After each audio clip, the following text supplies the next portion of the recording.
Okay, in this video what I'm going to do is I'm going to show you how you would produce a page which refines a particular idea. So here we've got a shelving unit on the left that's made from wood and plastic and metal, and I've just written down a list of some of the manufacturing processes that would need to be completed in making this particular model. So it really doesn't matter where you start, but in this particular example, this sketch here represents the template that would be used to mark out the shape of the boxing glove, and that's how you would use, that's the marking out method that you would use to mark out the acrylic.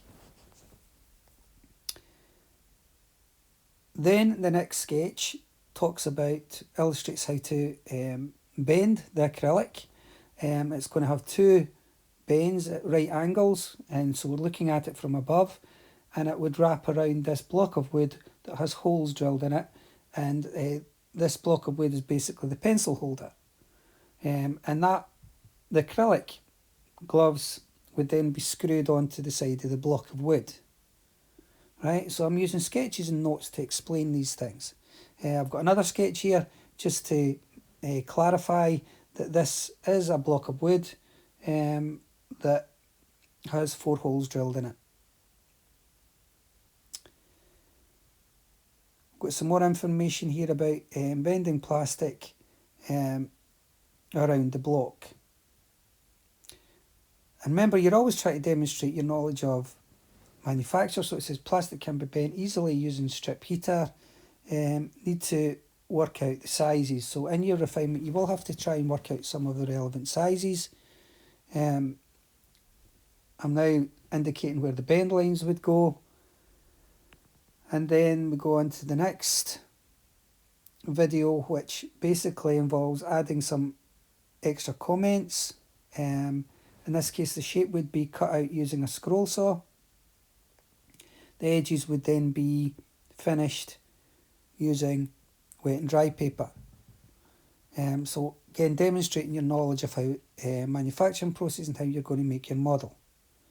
In terms of size, I would say that 45 millimeters square, 45 millimeters by 45 millimeters would be suitable, and I've indicated that on the relevant drawing. And the height of the glove would be about 130 millimeters. And remember, these sizes you would get from your scale drawing, your scale orthographic.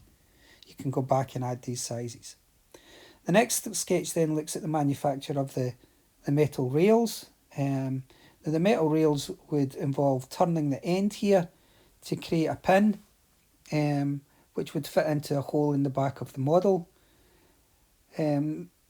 What metal would we use here? So you're talking about materials. So the actual metal that you would use here would probably be aluminium, because aluminium is a malleable metal and can be easily bent to 90 degrees. So I've now got a sketch illustrating how you'd put it in the vise, and you would bend it to 90 degrees using a hammer. Then the next video, again, we're adding some extra comments here. In this case, I realised I didn't have any comments about the material, so I'm saying acrylic comes in lots of colours and is easily bent using a strip heater, right? And then I'm adding comments about the metal being made from aluminium, which is malleable and can be bent to 90 degrees. Aluminium is attractive and easily turned.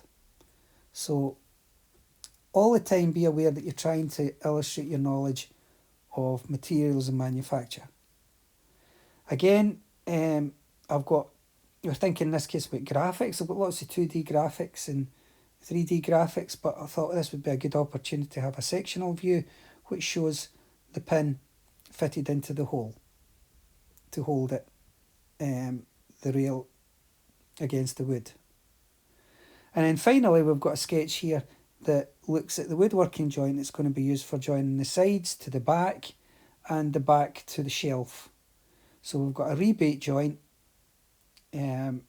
exploded view. So I've used a exploded view. So we've got a whole range of different graphics now. In this one page, we've got 4 different types of graphics.